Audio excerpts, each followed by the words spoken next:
Freeze में, डलिया में या रसोई घर में नींबू और मिर्ची ये दोनों एक ही जगह रखे रहते हैं, उसके घर में कभी शांति नहीं रहती है।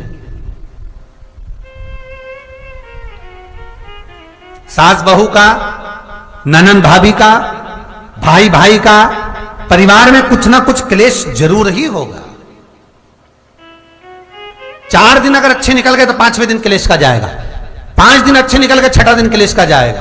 कुछ ना कुछ, एक जरा सी कटोरी पड़ी है उसके पीछे विवाद चालू हो जाएगा, जरा सा पानी ढुल गया उसके पीछे विवाद चालू हो जाएगा, बेडशीट बदल रहे थे उसके पीछे विवाद चालू हो जाएगा, पति कक्ष में आया विवाद चालू हो जाएगा, तुमने एक शब्द कहा, कोई लड़ाई की बात नहीं करी, फिर भी विवाद चालू हो जाएगा। समझ लेना कि घर के रसोई घर में या फ्रिज में नींबू और मिर्ची साथ रखा हुआ है तो वो क्लेश तो देगा ही।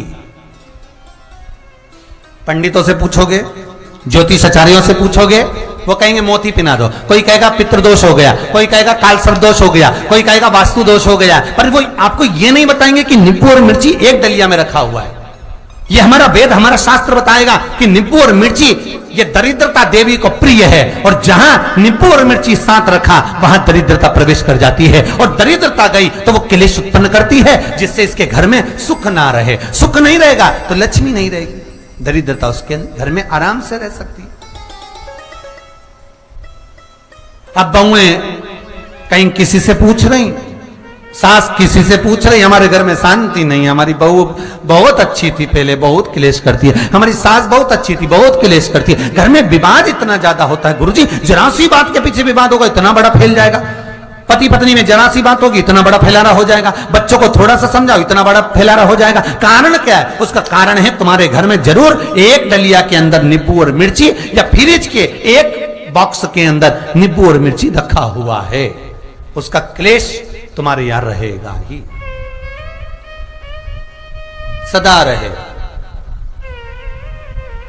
इसलिए महाराज नींबू मिर्ची दरवाजे पर टांगा जाता है, बाहर संग नहीं, बाहर जाए। एक बात बहुत सुंदर है, जैसे दूध और दही दोनों एक ही झोले में, एक ही बैग में, एक कैरी बैग के अंदर दूध और दही अलग अलग पॉलिथीन में बंधे हुए हैं, अलग अलग डोलची में, अलग अलग डब्बे में रखे हुए हैं।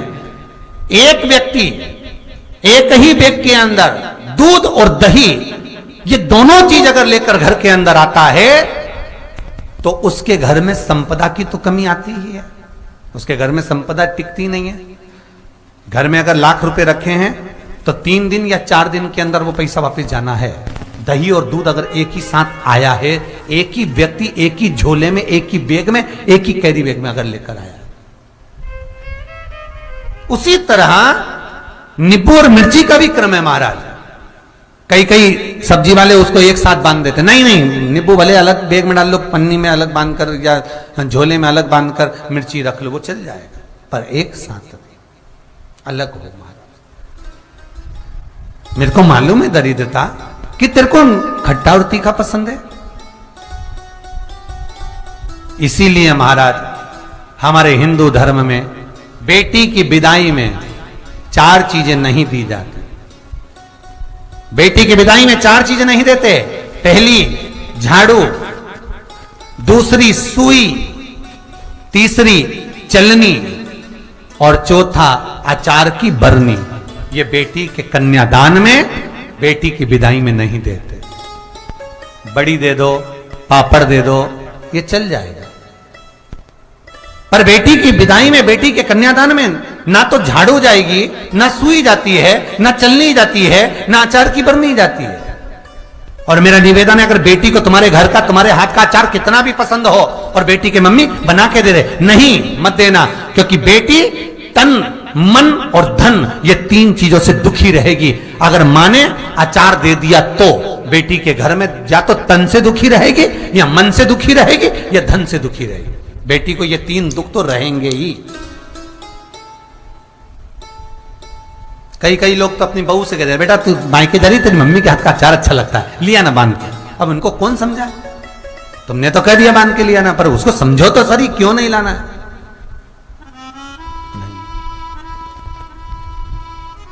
महाराज, दरिद्रता देवी को क्रोध आ गया। लक्ष्मी जी के साथ नारायण जाने लगे तो लक्ष्मी जी बोली, रुको प्रभु, मेरी बहन पीपल के पेड़ के नीचे बैठी है, आप कृपा करो। भगवान विष्णु ने कहा, सुनो लक्ष्मी, लक्ष्मी और नारायण इस पीपल के वृक्ष के नीचे आकर दरिद्रता देवी से मिले हैं। 7 दिन तक पूरे सप्ताह पीपल के वृक्ष के नीचे लक्ष्मी और नारायण का वासा होगा। जो पीपल के वृक्ष के नीचे आकर दीप जलाएगा, पूजन करेगा, पाठ करेगा, उसको संपदा की प्राप्ति होगी। इतने में दरिद्रता देवी खड़ी हो गई और दरिद्रता ने कहा, वाह नारायण वाह, क्या बातें हैं आपकी, पीपल के वृक्ष के नीचे तुम मिलने के लिए आए, मैं तो पहले से बैठी थी। 7 दिन तुमने अपने कर लिए, इसमें 1 दिन मेरा होगा। भगवान ने कहा, कौन सा? तब दरिद्रता देवी कहती है, रविवार का दिन पीपल के वृक्ष के नीचे ये दरिद्रता देवी विराजमान रहेगी। अगर रविवार के दिन कोई पीपल के वृक्ष के नीचे आएगा तो उसके साथ दरिद्रता देवी उसके घर में प्रवेश करेगी। इसलिए शास्त्र रीति में भगवान विष्णु ने उसी समय पलटवार करते हुए कह दिया, अरे ओ दरिद्रता सुन, पीपल के वृक्ष के नीचे अगर कोई रविवार को आया और कोई पूजन की सामग्री लेकर आया, हाथ में कुछ ना कुछ उसके हुआ, खाली हाथ आया तो तू उसके घर में प्रवेश करेगी, और अगर भरा हुआ हाथ रहा तो तू उसके यहां प्रवेश नहीं कर सकती। ठीक है प्रभु, वचन दे दिया भगवान ने। इतने में दरिद्रता देवी भगवान विष्णु से बोली, प्रभु सारे देवताओं के पीछे अधर्म बैठा हुआ है,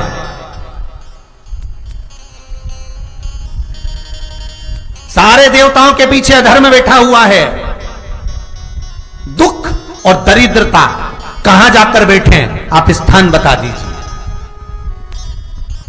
आपको अब भी कहा कथा में कि देवताओं के पीछे, देवियों के पीछे पीठ के भाग में अधर्म का निवास है, आगे धर्म का निवास है। इसलिए मंदिर में अग्रण्य प्रणाम करना चाहिए, आगे क्यों, पीछे नहीं। दरिद्रता देवी कहती है, ये दरिद्रता और दुख कहां जाकर बैठेंगे, आप वर दीजिए।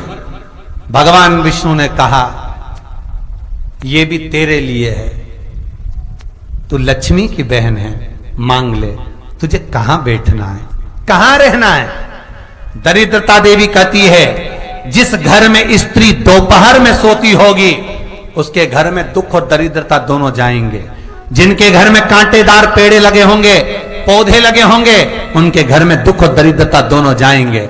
जिनके घर में रात्रि में बासी बर्तन पड़े रहेंगे, उनके घर में दुख और दरिद्रता दोनों जाएंगे। भगवान विष्णु बोले, ठीक है। इतने में दरिद्रता देवी बोली, सारे देवताओं में प्रथम मान्य होने वाले श्री गणेश जी महाराज के पीठ के पीछे कोई नहीं बैठा, अधर्म नहीं बैठा।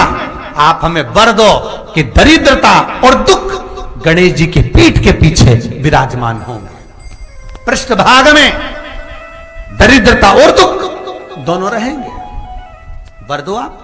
लक्ष्मी, वो कौन से 2 स्थान हैं जहां तू जाना पसंद नहीं करती? लक्ष्मी, वो कौन से 2 स्थान हैं जो व्यक्ति धारण करता है तो उस व्यक्ति के पास में से 2 साल में, 4 साल में, 6 साल में, 8 साल में तो रुष्ट होकर चली जाती है? वो स्थान कौन से है? तो 2 स्थान माता लक्ष्मी ने बताए हैं। पहला, फूटे हुए बर्तन में भोजन करना। कौन से बर्तन में? जम के बोलिए जरा। जो टूटा बर्तन होता है, खंडित बर्तन होता है, फूटा हुआ बर्तन होता है, कहीं गिलास की किनोर टूट गई है, कहीं कटोरी की किनोर टूट गई है, कहीं थाली की किनोर टूट गई है, और तुम कहीं प्लेट की किनोर टूट गई है और तुम उसमें भोजन कर रहे हो, तो टूटे हुए बर्तन में भोजन करने वाले के पास में लक्ष्मी छिन्न हो जाती है, उसका भाग्य भी फूटे हुए बर्तन की तरह हो जाता है। ये लक्ष्मी का। और दूसरा, फटे हुए वस्त्र धारण करने वाले का भाग्य भी फटे हुए वस्त्र की तरह, जैसे फटा हुआ कपड़े का रेसा रेसा निकलता है, उसी तरह फटे हुए वस्त्र धारण करने वाले की भी जिंदगी में परिश्रम का रेशा निकलता रहता है, पर उसको सुख का भान नहीं होता। आज के जमाने में ये फटे हुए कपड़ों का फैशन आ गया, ये बड़ा दुख की घड़ी है।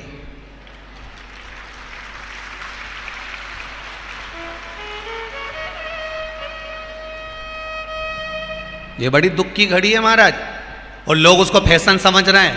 पहले तो कम फटा होता था, पर आज के जमाने में तो इतना इतना फट गया, ऐसा लगता है कि दिवाली का बम चलाने गया था दीपावली पे और बम कपड़ों के बीच में से ही फट गया। इसलिए वो कपड़े कब पहनेंगे तो उन्हें अब पहन लिया। शास्त्र कह रहा है, लक्ष्मी कह रही है माता पार्वती को कि 2 जगह पर अगर ये 2 क्रम जिस जीव के होते हैं उसके पास में से लक्ष्मी 5 साल में, हम कई बार कहते हैं इन बच्चों को नहीं मालूम, इन नवयुवक लड़कों को नहीं मालूम, इन नवयुवक बेटियों को नहीं मालूम कि फटे हुए कपड़े पहनने का फल क्या है।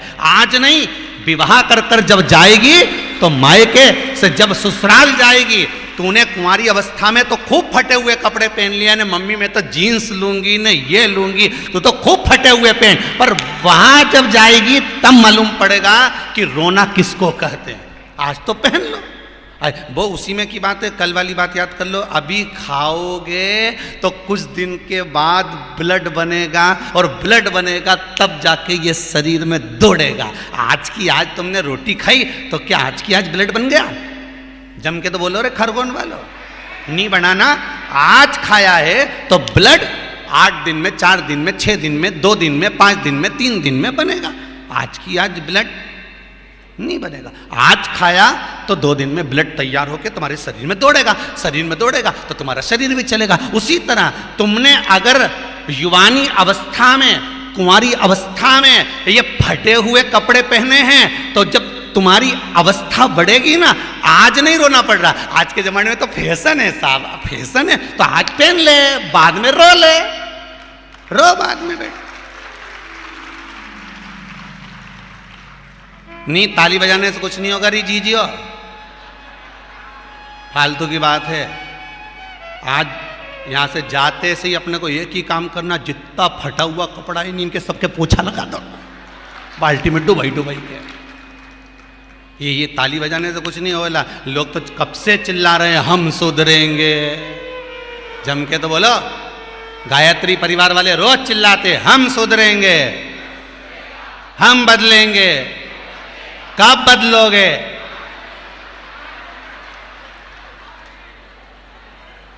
जबरदस्ती का चिल्लाता फिरो हम बदलेंगे, हम बदलेंगे। काय के बदले? तुमसे ज्यादा तो मेहंदी बदल गई, यहां थी।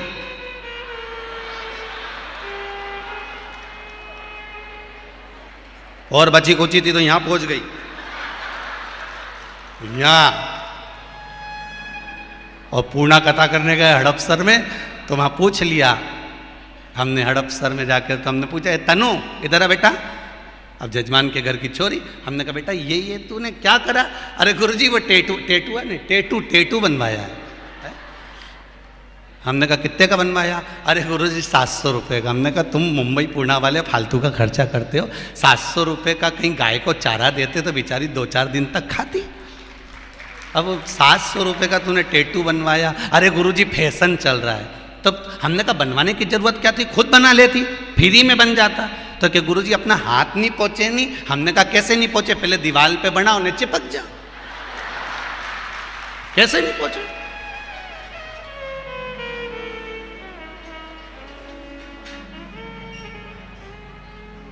हम सुधरेंगे। अच्छे से तो अब तो तुम एक बार भी नहीं बोले। डाउन। हम सुधरेंगे, हम बदलेंगे। बस तो फिर आज बिल्कुल एकदम कि अब कुछ भी हो जाए, ये कितनी भी महंगी जीन्स हो पर फटी हुई नहीं पहनने दूंगी, तो नहीं पहनने दूंगी, चाहे कुछ भी हो जाए। हम इतने अच्छे घर के लोग और ये फटा हुआ कपड़ा पहनेंगे, ये नंग से फट रही। और गजब की तो गजब की, अभी अभी दिवाली पे फैशन देखा, एक का तो पूरा पांव गायब हो गया, एक ही था। राम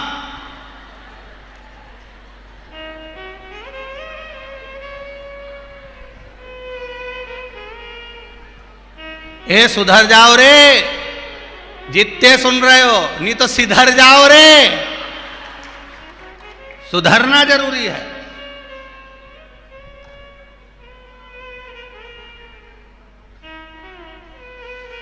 फटे हुए वस्त्र विधारण नहीं कर। घर की बेटियां, घर के लोग ऐसे कपड़े पहने, ये श्रेष्ठता नहीं है महाराज। थोड़ा सुधार। कहा शरीर को भोगना था, फिर मनुष्य क्यों भोग।